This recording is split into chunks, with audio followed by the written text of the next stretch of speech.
तर हा व्हिडिओ समोर आला आहे, त्याच्यामध्ये विनोद तावडे जे एक मोठे नेते आहेत भाजपचे, त्यांना बवियाच्या कार्यकर्त्यांनी घेराव घातलेला आहे आणि तिथं मुख्य म्हणजे 500-500च्या नोटा सुद्धा दिसत आहेत आणि या नोटा झळकावून हे सर्व कार्यकर्ते आरोप करताना दिसत आहेत. त्यांनी घेराव घातलेला आहे. पोलीस तिथं आलेले आहेत, पण विनोद तावडेंना तिथून जाऊ दिलं जात नाहीये. तेव्हाचा हा एक्सक्लुझिव्ह व्हिडिओ आपण लोकशाही मराठीच्या माध्यमातून बघू शकतोय. त्याच्यामुळे विनोद तावडेंना नेमकं काय म्हणायचंय असाही सवाल या ठिकाणी उपस्थित होतो. दरम्यान विनोद तावडेंकडे बॅग होती पैशांनी भरलेली असा सुद्धा आरोप या ठिकाणी केला जातोय आणि बवियाचे पदाधिकारी त्यांना जाब विचारताना दिसत आहेत. तर पोलीस या सगळ्यांना शांत करण्याचा प्रयत्न करताना दिसत आहेत, पण हे सर्वजण शांत काही होत नाहीये. तर तिथं असलेले जे पैसे आहेत, 500-500च्या नोटा आहेत, त्या मात्र झळकावून कुठेतरी विनोद तावडेंना घेराव घालण्याचा प्रयत्न केला जातोय. त्यांच्यावर पैसे वाटपाचा आरोप केला जातोय आणि तेव्हाचा हा व्हिडिओ समोर आलेला आहे. त्यामुळे आता कधीपर्यंत हा राडा सुरू राहील असा सवाल उपस्थित होतोय आणि त्याचबरोबर विनोद तावडेंची नेमकी भूमिका काय, ते कशासाठी त्या ठिकाणी गेले होते असाही सवाल या ठिकाणी उपस्थित होतोय.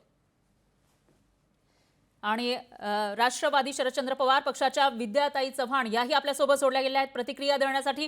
विद्याताई, एक व्हिडिओ आलेला आहे, त्याच्यामध्ये विनोद तावडे जे भाजपचे मोठे नेते आहेत, राष्ट्रीय स्तरावरचे नेते, हे विरारमध्ये आहेत एका हॉटेलमध्ये आणि ते पैसे वाटत होते असा आरोप त्यांच्यावर करण्यात आला आहे. त्यांना घेराव सुद्धा बवियाच्या कार्यकर्त्यांनी घातल्याचं दिसतंय. तुमची काय प्रतिक्रिया?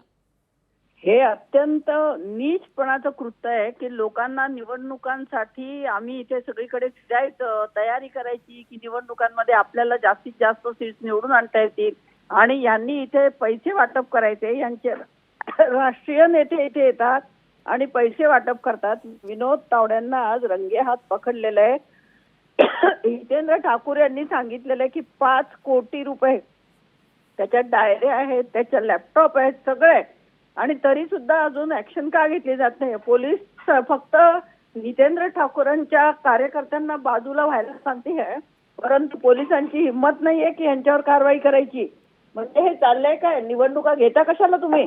निवडणुका घेऊ नका. निवडणूक आयोग स्वायत्त आहे का ते कळेल आपल्याला थोड्या वेळात, परंतु सर्व यंत्रणांचा वापर करून घेणं. तुम्हाला माहिती आतापर्यंत किती ठिकाणी कोट्यवधीची कॅश सापडलेली आहे, सोनं सापडलेलं आहे, चांदीच्या विटा सापडलेल्या आहेत आणि हे सगळं चालू असताना निवडणूक आयोग काय झोपी गेलेला आहे का?